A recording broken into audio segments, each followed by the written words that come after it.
Otep à tous, bienvenue sur la chaîne des panafricanistes par essence, par conviction et par excellence. Celle des citoyens kémites par nécessité et obligation de combat. Nous sommes une chaîne qui n'est guidée que par nos ancêtres et rien que par les ancêtres qui appartiennent à l'égrégore du monde noir.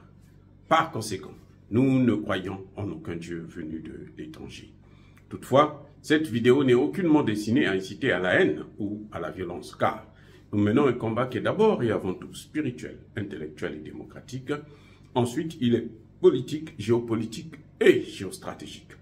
Contre l'impérialisme, le colonialisme, le néocolonialisme et l'endocoloniat, qui sont tous qualifiés de crimes contre l'humanité.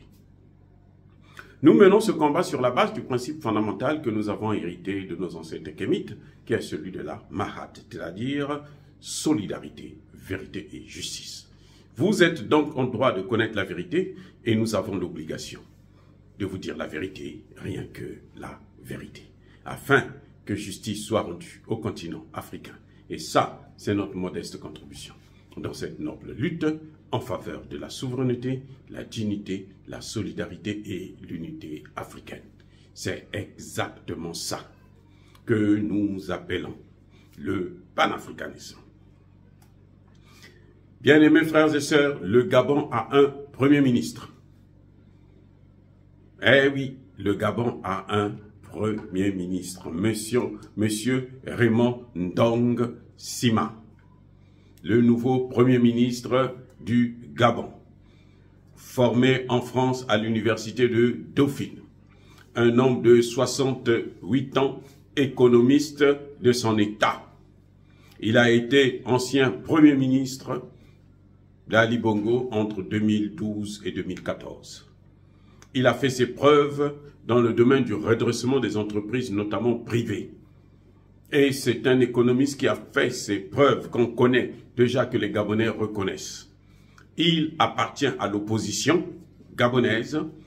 Il a dissous son mouvement. Il était candidat au début, mais il n'est pas allé jusqu'au bout de sa logique, puisqu'après, il fait partie de cette coalition qui a nommé Ando Ossa comme Premier ministre. Mais après, pour la gestion de la crise post-électorale, en ce qui concerne le coup d'État, il avait pris ses distances avec Ando Ossa, parce qu'il trouvait que, effectivement, le coup d'État se justifiait et qu'il fallait voir comment maintenant gérer la transition avec les militaires pour aller vers un État démocratique réellement souverain. Donc, M. Ndong, c'est un habitué de la politique gabonaise. Il est connu et il a une très bonne réputation. Un homme simple, modeste, souriant, toujours joyeux, qui utilise vraiment son talent d'économiste au service de son État.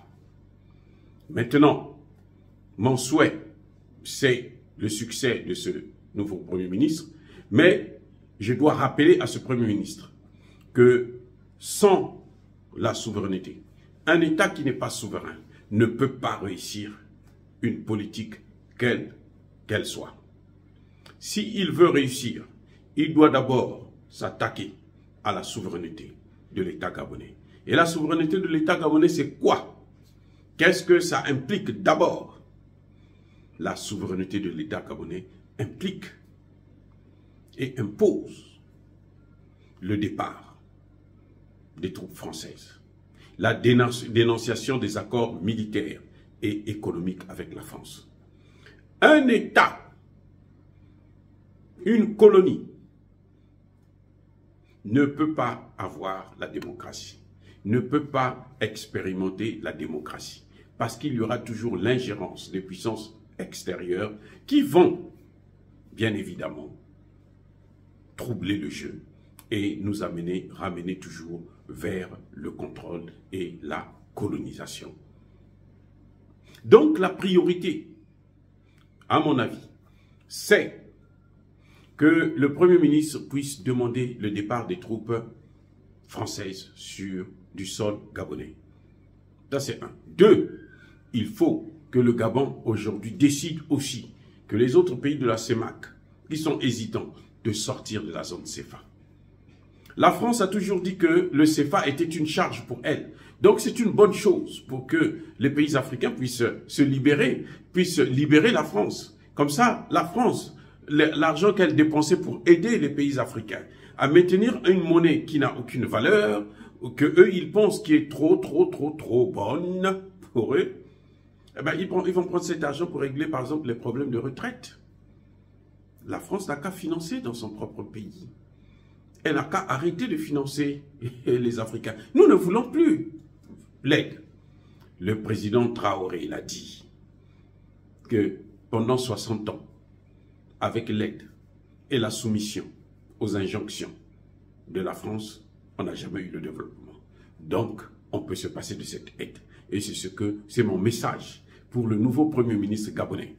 Qu'il sache le succès du Gabon dépend d'abord et avant tout de sa souveraineté monétaire, de sa souveraineté militaire et sa souveraineté politique. Ce sont les trois grands piliers de la souveraineté qui sont en jeu. Et tant qu'on ne va pas régler ces problèmes, eh bien, M. Ndong Sima Raymond ne pourra rien faire. Il sera là pour colmater les brèches, mais pour brasser de l'air. Il n'obtiendra rien et le Gabon restera ce qu'il est. Par contre, ce que je voudrais dire et répéter encore au peuple gabonais, le succès du général Nguema et de son premier ministre Ndong Sima, c'est la volonté, la ligne de conduite. Hein? C'est le plan que les Gabonais vont leur présenter. Si les Gabonais veulent l'autonomie, si les Gabonais veulent l'indépendance, si les Gabonais veulent être maintenant souverains, alors ils n'ont qu'à demander la souveraineté à leurs dirigeants. Et ils n'ont qu'à soutenir ces dirigeants pour aller vers cette souveraineté. Vous voyez, ça bouge aujourd'hui au Tchad. Ce sont les populations qui sont sorties. Depuis que un Français a tiré sur un soldat tchadien, à bout portant, les Tchadiens sont sortis dans la rue et ne cessent de sortir dans la rue.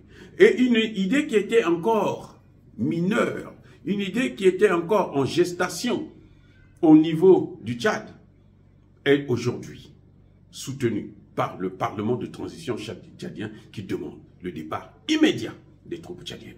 Et Kaka Déby aura du mal à arrêter ce mouvement parce que le destin de l'Afrique en dépend.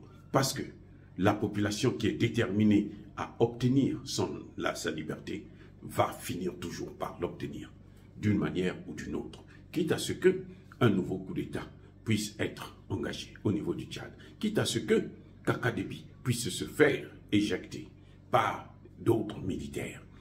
Voilà, bien-aimés frères et sœurs, je souhaite encore une fois de plus bienvenue à cet économiste gabonais, Raymond Ndong Sima, et je lui souhaite bon succès. Mais les Gabonais doivent se lever et prendre le destin de leur pays en main. Ils ne peuvent plus laisser les gouvernants faire ce qu'ils veulent. Ils ne peuvent plus laisser la France intimider nos gouvernants. C'est à eux de prendre leurs responsabilités, car le pouvoir de ce qu'on appelle la démocratie, c'est le pouvoir du peuple, par le peuple, rien que par le peuple. C'est à eux, le pouvoir leur appartient, ils n'ont qu'à prendre leurs responsabilités pour orienter ce gouvernement vers leurs intérêts, les intérêts du Gabon. Dire cela, c'est inciter à la haine ou à la violence? Non. Yaba, colère, ve, yamalem. Et encore une fois de plus, bien-aimés frères et sœurs, soyez bénis. Je persiste et je signe. Soyez abondamment bénis par le Dieu des Kémites et par nos ancêtres angélisés. Mais que tous ceux qui persécutent le continent africain, qu'ils soient noirs, blancs, chinois, arabes, indiens ou qui qu'ils soient maudits, punis, foudroyés, neutralisés, écrasés, effacés par ce Dieu de Kémites et par nos ancêtres angélisés. Vive l'Afrique éternelle, j'ai dit et j'assume.